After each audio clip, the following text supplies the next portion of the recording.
ফরিদপুরের আলফাডাঙ্গায় কেন্দ্রীয় কৃষক দলের সহসভাপতি ও ফরিদপুর 1 আসনের সাবেক সংসদ সদস্য খন্দকার নাসিরুল ইসলামের হাতে প্লাস্টিকের ধানের শীষ তুলে দিয়ে বিএনপিতে যোগ দিয়েছেন বহিষ্কৃত উপজেলা আওয়ামী লীগ নেতা ও বুরাইচ ইউনিয়নের চেয়ারম্যান আব্দুল ওহাব পান্নু মিয়া। মঙ্গলবার বিকেলে উপজেলার হেলেঞ্চা উচ্চ বিদ্যালয় প্রাঙ্গণে বুরাইচ ইউনিয়ন বিএনপি আয়োজিত এক জনসভায় তিনি বিএনপিতে যোগ দেন। এই ইউনিয়নে আমাদের দলীয় যে দুর্বলতা ছিল, পান্নু ভাই আমাদের এই পরিবারে যোগ দেওয়াতে ওনার সুযোগ্য নেতৃত্বে আমাদের সংগঠন অনেক শক্তিশালী হবে। আব্দুল ওহাব পান্নু মিয়া উপজেলা আওয়ামী লীগের কার্যনির্বাহী কমিটির সদস্য ছিলেন।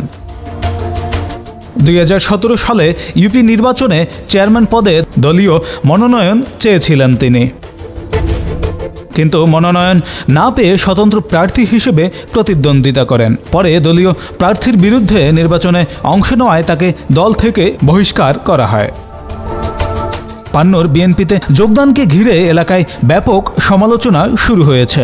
স্থানীয় বিএনপি নেতাকর্মীদের অভিযোগ, মাদক, চাঁদাবাজি ও দখলসহ নানা অভিযোগে বিতর্কিত হওয়ায় আওয়ামী লীগ থেকেও বহিষ্কার হয়েছিলেন তিনি। বিএনপি নেতাদের আশঙ্কা, এ ধরনের ব্যক্তিকে দলে নিলে সাধারণ কর্মীরা আবারও নির্যাতনের শিকার হতে পারেন।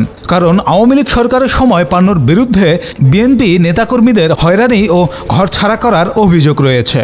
স্বাধীনতায় কখনো অংশগ্রহণ করেন নাই, স্বাধীনতা চান নাই। এদিকে কৃষক দল নেতা খন্দকার নাসিরুল ইসলাম আসন্ন নির্বাচনে ফরিদপুর 1 আসনে বিএনপির মনোনয়ন প্রত্যাশী। 1996 সালে 15 ফেব্রুয়ারি নির্বাচনে স্বতন্ত্র প্রার্থী হিসেবে সংসদ নির্বাচিত হয়েছিলেন তিনি। 3.5 মাস পর সে বছরই 7ম জাতীয় সংসদ নির্বাচনে ধানের শীষ প্রতীকে নির্বাচন করে মাত্র 3200 ভোট পান। এরপর বিএনপি আর তাকে কখনো মনোনয়ন দেয়নি। সর্বশেষ নির্বাচনে তিনি স্বতন্ত্র প্রার্থীর পক্ষে কাজ করেছিলেন। আগামী নির্বাচনে বিএনপির মনোনয়ন নিশ্চিত করতে এলাকায় জনসংযোগ চালাচ্ছেন।